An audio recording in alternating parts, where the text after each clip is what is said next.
Hello students. तो आज हम करेंगे बेसिक मैथमेटिक टूल्स। अब आप सोच रहे होंगे कि फिज़िक्स में मैथ्स का क्या काम, बट अभी तक आप इतना तो फेमिलियर हो चुके हो फिज़िक्स से कि अगर आपको मैथ्स नहीं आता तो आपको फिज़िक्स भी नहीं आती।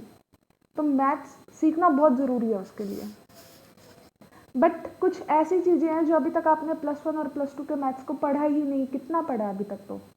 और कुछ ऐसे स्टूडेंट्स भी हैं जो बायोलॉजी के स्टूडेंट्स हैं जिन्हें मैथ्स की 10th तक तो पढ़ा है बट उसके बाद अब वो पढ़ने ही नहीं वाले हैं। तो उन्हें बहुत प्रॉब्लम होती है कि डिफ्रेंशिएशन और इंटीग्रेशन में बेसिकली। बाकी चीज़ें तो वो कर लेते हैं खुद से। तो मैं आज डिफ्रेंशिएशन और इंटीग्रेशन के कुछ ऐसे फॉर्मूलाज बताने वाली हूँ जो आपको जनरली हर एक क्वेश्चन में यूज़ हो जाएगा। और इन फॉर्मूलाज को अगर आप कवर अप कर लोगे तो उसके बाद आपको इंटीग्रेशन और डिफ्रेंशिएशन में प्रॉब्लम नहीं होगी। आपके हर जगह यही फॉर्मूलाज लग जाएंगे। तो पहले बात करते हैं डिफ्रेंशिएशन की। और जो यहाँ पर मैथ्स के स्टूडेंट्स हैं बेसिकली, उन्हें घबराने की ज़रूरत नहीं है। उनको तो +1 में डिफ्रेंशिएशन सीखने को मिल जाएगा और +2 में इंटीग्रेशन।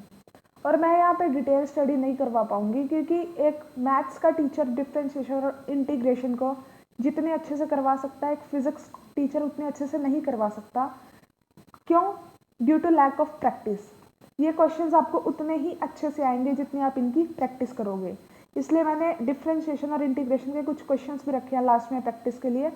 वो क्वेश्चंस आप खुद से ट्राई करोगे और कोई प्रॉब्लम होगी तो आप मुझसे पूछ सकते हो, कमेंट कर लेना नीचे। तो कमेंट करके आप पूछ सकते हो मुझसे। तो अब हम स्टार्ट करते हैं डिफ्रेंशिएशन से। तो बेसिकली डिफ्रेंशिएशन क्या होता है? डिफ्रेंशिएशन होता है कि किसी वेरिएबल को अगर मैं किसी और क्वांटिटी के अकॉर्डिंग चेंज करूं तो वो हमें किस तरह की वैल्यू शो करेगा। सपोज सिंपल सी बात है, एक इंसान है, वो चल रहा है, उसकी अपनी स्पीड होगी, लेकिन सडनली उसे रास्ते में कोई फ्रेंड मिल गया। अब क्या हो सकता है, वो फ्रेंड या तो स्लो चल सकता है या तेज चल सकता है, उससे मुश्किल ही है कि उसकी स्पीड पे मैचअप करे। तो उसके साथ चलने के लिए, उसके पैरेलल चलने के लिए आपको उसके अकॉर्डिंग चलना पड़ेगा, उसकी स्पीड को मैच करना पड़ेगा, जिसकी वजह से आप अपनी स्पीड खो दोगे। दैट मीन्स आप किसी और के अकॉर्डिंग चेंज हो रहे हो, उसकी वजह से आपके अंदर कोई और ही स्पीड आ रही है। सिमिलरली डिफ्रेंशिएशन होता है, आप अकेले कुछ और हो, किसी और के अकॉर्डिंग आप कुछ और हो। तो differentiation is simply find rate of change of any variable with respect to other variable, कि दूसरे वेरिएबल के साथ जाकर वो किस तरह बिहेव करता है। ठीक है, सपोज करते हैं डिफ्रेंशिएशन का फॉर्मूला क्या होता है, dy/dx। तो जो ये x होता है इसके हिसाब से बदलना है और इसको बदल जाना है। ठीक है, तो y बदलेगा x के according, the change of y with respect to x। अब हम यहाँ पर y की अलग अलग वैल्यूज लेंगे और फिर स्टडी करेंगे कि y बदलता कैसे है। अगर हम फर्स्ट केस की बात करें, suppose y is equal to c, any constant, constant का मतलब 2 हो गया, 3 हो गया, 4 हो गया। अब कांस्टेंट का मतलब ही क्या है कि वह नहीं बदलेगा चाहे उसके ऊपर कोई भी आए। तो दैट मीन्स अब क्या हुआ, उसका डेरिवेटिव क्या होगा, 0। dc/dx is equal to 0। Suppose next में हमारा y क्या हो गया, cx। अब हम इक्वेशन सेलेक्ट कर रहे हैं अलग अलग और उसके हिसाब से अलग अलग डिफ्रेंशिएशन निकाल रहे हैं। तो dy/dx क्या हुआ, यहाँ पर y की जगह cx पुट कर दिया, c इज कांस्टेंट, कांस्टेंट को तो बाहर ही निकाल दो, और dx/dx बच गया, दिस विल कैंसिल आउट, तो ये क्या बच गया, कांस्टेंट। अब इन फॉर्मूलाज के पीछे अपने ट्रिक्स मत लगाने शुरू करते हैं ना। ये फॉर्मूलाज है, इनको एज इट इज ही एक बार पढ़ लो और इनके क्वेश्चंस कर लो। फॉर्मूला याद करने का सिंपल तरीका होता है कि उससे रिलेटेड क्वेश्चन कर लो, अदरवाइज आपको फिर दिक्कत ही होगी। और आपको क्वेश्चंस ढूंढना मुश्किल नहीं है, अपनी बुक खोलना मैथ्स की, उसमें डिफ्रेंशिएशन चैप्टर होगा एनसीईआरटी में से, वहाँ से 3-4 एग्जाम्पल्स पढ़ लेना और उनको ट्राई कर लेना, हो गया काम। नेक्स्ट है y is equal to x की पावर n। अब अगर मैं इसका डिफ्रेंशिएशन निकाल लूँ तो क्या हुआ, d की पावर xn का निकालना है। ये इंपॉर्टेंट है, ये अक्सर यूज होता है। तो क्या करेंगे, जो भी इसकी पावर है उसको आगे लिख लिया, x को एज इट इज लिख लिया और पावर को एक माइनस कर दिया, n x n-1, और जो ये क्वांटिटी थी, वेरिएबल था जो dx बाय नीचे जो था उसका dx, ये आपस में कट गए तो ये बच गया अकेला।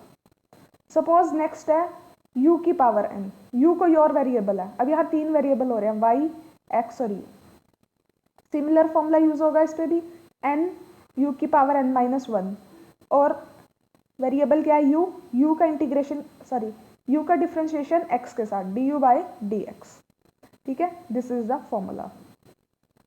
सपोज 2 वेरिएबल्स ऐड कर रखे हैं u प्लस v, तो दोनों को अलग अलग डिफरेंशिएट करके ऐड कर दो। Suppose 2 variable u and v multiply में है, तो क्या करोगे, फर्स्ट वेरिएबल को कांस्टेंट की तरह ट्रीट करोगे, आगे लिख दोगे सेकंड का डेरिवेटिव, प्लस सेकंड का कांस्टेंट की तरह ट्रीट कर दोगे फर्स्ट का डेरिवेटिव, ये मल्टीप्लाई का होता है। सपोज अब डिवाइड में है u बाई v, ये क्या है, इसमें क्या होगा, जो नीचे है उसको डिनोमिनेटर में उसका स्क्वायर लिख दो और उसी को यहाँ ऊपर लिख दो एज कांस्टेंट, दूसरे का क्या कर दो, डिफरेंशिएशन माइनस पहले को कांस्टेंट और दूसरे का डिफरेंशिएशन, ठीक है। अब साइन कोस तो आपने पढ़े ही है, ट्रिग्नोमेट्रिक टर्म्स, अगर इनका इंटीग्रेशन करें तो साइन का इंटीग्रेशन होता है कोस, डिफरेंशिएशन, साइन का डिफरेंशिएशन होता है कोस, कोस का डिफरेंशिएशन होता है माइनस साइन, यानी कि अगर मैं साइन को x के साथ चेंज करूं तो वो कोस की तरह बिहेव करेगा, और अगर मैं कोस को x के साथ चेंज करूं तो वो माइनस साइन की तरह बिहेव करेगा। टेंजेंट किसकी तरह बिहेव करेगा, सीकेंट स्क्वायर x की तरह। और लॉगरिथम और एक्सपोनेंट्स समझने की ज़रूरत नहीं है ज़्यादा। लॉगरिथम क्या होती है, जब हमारे पास बहुत ज़्यादा पावर्स हो जाती है, 10 की पावर 23, 24, मतलब बहुत हाई पावर्स चली जाती हैं, तो इनकी वैल्यूज़ निकालना मुश्किल हो जाता है। तो ऐसी क्वांटिटीज़ के लिए हम लॉगरिथम या एक्सपोनेंट्स यूज़ करते हैं, ठीक है। तो अगर मैं लॉग का डेरिवेटिव करूँ तो वो आता है 1/x, e(x) का करूँ तो e(x). सपोज यहाँ e की पावर x के साथ साथ e की पावर x के साथ साथ क्या और आ गया, एक a और आ गया जो कांस्टेंट है, तो a को पहले बाहर लिखोगे फिर e की पावर ax। ये कुछ क्वेश्चंस आपकी प्रैक्टिस के लिए। Next topic is integration. Integration को आप रिवर्स ऑफ डिफरेंशिएशन भी बोल सकते हो या फिर continuous addition of some terms भी बोल सकते हो। जैसे मैं बोलूँ ऐड 1 and 2, मतलब 1 से लेकर 10 तक की टर्म्स ऐड करो, तो आप क्या करोगे, नॉर्मली 1 को +2 +3 +4 ऐसे ऐड करोगे, पर क्या ये कॉन्टिन्यूस हुआ, नहीं, ये कॉन्टिन्यूस नहीं हुआ, ये आप डिस्क्रीट मैनर में ऐड कर रहे हो। 1 से 2 पे जंप, 2 से 3 पे जंप। अगर मुझे 1 से 2 को ऐड करना है तो इसके बीच में ना जाने कितने नंबर्स होंगे, इन करोड्स लैक्स कितने भी नंबर हो सकते हैं, तो इन सबको भी साथ में ऐड करना पड़ेगा। तो ऐसे टर्म्स के लिए हम यूज करते हैं इंटीग्रेशन। इंटीग्रेशन के 2 तरह की होती है, एक विद लिमिट्स और एक विदाउट लिमिट। लिमिट, जो विदाउट लिमिट है उसको बोलते हैं इनडेफिनेट इंटीग्रल, और जो लिमिट्स के साथ है डेफिनेट बोलते हैं उसे। इनडेफिनेट का मतलब उसमें कोई कांस्टेंट ऐड हो सकता है 2, 3 जो हम छोड़ गए हैं, और डेफिनेट का मतलब कि इसका आंसर बिल्कुल करेक्ट है। तो ज़्यादा टाइम वेस्ट नहीं करते, एक दो फॉर्मूलाज देख लेते हैं। x की पावर n dx, ये इंटीग्रेशन का साइन है, ठीक है। इंटीग्रेशन के साइन में अब क्या होगा, x की पावर n dx, इसका इंटीग्रेशन का फॉर्मूला क्या होता है, जब ये खुलेगा तो कैसे खुलेगा, यहाँ पर जो dx है ना, सिर्फ इस वाली टर्म को ही हम क्या मानेंगे कि ये वेरिएबल है, चाहे इसके साथ अब मैं y z कुछ भी लगा दूँ, ये सब कांस्टेंट ट्रीट होंगे बाकी, और कांस्टेंट हमेशा बाहर टपका जाता है, उसका कुछ नहीं किया जाता। तो फॉर्मूला क्या होगा, x की power n+1 divided by n+1 plus c क्या होता है, इंटीग्रेशन कांस्टेंट। हो सकता है इसको करते हुए हम कुछ टर्म मिस कर रहे हो, तो वो जो टर्म है वो c की फॉर्म में ऐड होगी। सेकंड है u प्लस v, जब प्लस में आएगा तो इंटीग्रेशन अलग अलग कर देंगे जैसे फॉर्मूले में है। उसके बाद सपोज अकेला इंटीग्रेशन dx का दे रखा है, इसका मतलब क्या हुआ, x की पावर 0 है, इसके साथ x किसी भी चीज़ की पावर 0 हो तो वह 1 होता है, तो कंसीडर करे या ना करे फर्क नहीं पड़ता। तो इसको सॉल्व करोगे फॉर्मूले से ऊपर वाले, x की पावर 0 + 1 0 + 1, तो ये क्या आ गया x + c। यानी कि यहाँ पर सिंपली इंटीग्रेशन से d कट गया। इसके बाद c x n dx, यानी कि जो c है वो कांस्टेंट है, वो बाहर निकाल दिया इंटीग्रेशन से। सिर्फ जो यहाँ पर है x, यानी यहाँ पर x की जितनी टर्म्स होंगी सिर्फ उनका इंटीग्रेशन होगा, बाकी सब बाहर निकल जाएंगे। ठीक है, x की पावर n dx, तो इसका क्या आएगा, सिमिलरली यही फॉर्मूला x की पावर n dx का लगा दिया, c बाहर था उसको भी मल्टीप्लाई कर दिया। x इनवर्स का मतलब 1/x। अब ऐसे भी कुछ चीज़ें होती हैं जिनका आपको डायरेक्ट फॉर्मूला याद रखना पड़ेगा। अब हमने किया था कि log x का डिफरेंशिएशन क्या होता है, 1/x, तो 1/x का इंटीग्रेशन क्या होगा, log x। मैंने बोला था ये दोनों एक दूसरे के क्या है, रिवर्स है, एक दूसरे के रिवर्स है। सिमिलरली साइन का इंटीग्रेशन क्या होगा, वहां पर डिफरेंशिएशन में चेक करो, कोस का आंसर क्या था डिफरेंशिएट करके, -x, तो यहाँ पर साइन का क्या हो जाएगा, माइनस कोस, और कोस का उसके उल्टा sine, plus c। Definite integral में क्या होता है, कोई भी यहाँ पर लिमिट्स दे रखी होती है a b, a क्या होती है लोअर लिमिट, b क्या होती है अपर लिमिट।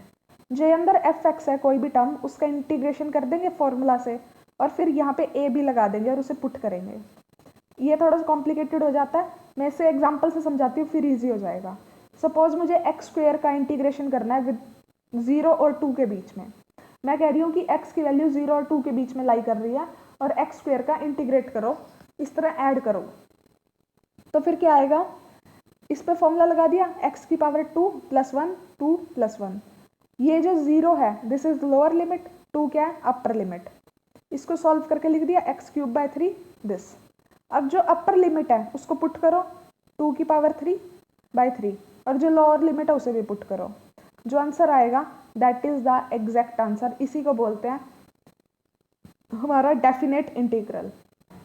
अब ये कुछ क्वेश्चंस हैं आपकी प्रैक्टिस के लिए, अगर आप इतने क्वेश्चन सॉल्व कर रहे हैं तो दैट मीन्स आपको समझ में आ गया है कि इंटीग्रेशन और डिफरेंशिएशन क्या चीज़ है। अगर आपको नहीं भी समझ में आ रहा है तो इसको थोड़ा सा टाइम दीजिए खुद से, क्योंकि ये ऐसी चीज़ है जब तक आप इसकी खुद प्रैक्टिस नहीं करेंगे ये आपको आ ही नहीं सकता। तो और वैसे भी आप +1 में हो गए हो, थोड़ा बड़े हो गए हो, खुद पे डिपेंड हो सकते हो, सेल्फ डिपेंडेंट हो सकते हो, इंडिपेंडेंट नहीं सेल्फ डिपेंडेंट, तो खुद कुछ काम खुद भी कर सकते हो ना आप। तो मतलब वो 10th वाला आप अपना थिंकिंग छोड़ दीजिए, अगर आपको +1 और +2 में सक्सेस लेनी है कि टीचर जो करवाएगा वो करना है। अगर टीचर यहाँ पर कुछ भी करवा रहा है वो that must be 10% of your study, 90% आपको खुद ही करना है। तो इस चीज़ को माइंड में रख के काम किया कीजिए। अगर मैंने यहाँ 4 क्वेश्चन दिए हैं तो इन 4 को तो करो, साथ में खुद भी 10 क्वेश्चन और ढूंढो जो आप प्रैक्टिस कर सको अकॉर्डिंगली। और ये फॉर्मूलाज कंप्लीट नहीं है, ये तो बस ये लगा लो मैंने आपको एक डिस्क्रिप्शन दिया थोड़ी सी, जैसे आप बोलते हो ना पूरी पिक्चर आएगी, अभी तो पिक्चर अभी बाकी है, ये तो ट्रेलर था। This is the trailer of the integration and differentiation, picture अभी बाकी है, आप पूरा चैप्टर पढ़ोगे +1 एंड +2 में। सो बाकी कोई प्रॉब्लम हो तो आप मुझे बता सकते हो, एंड थैंक यू।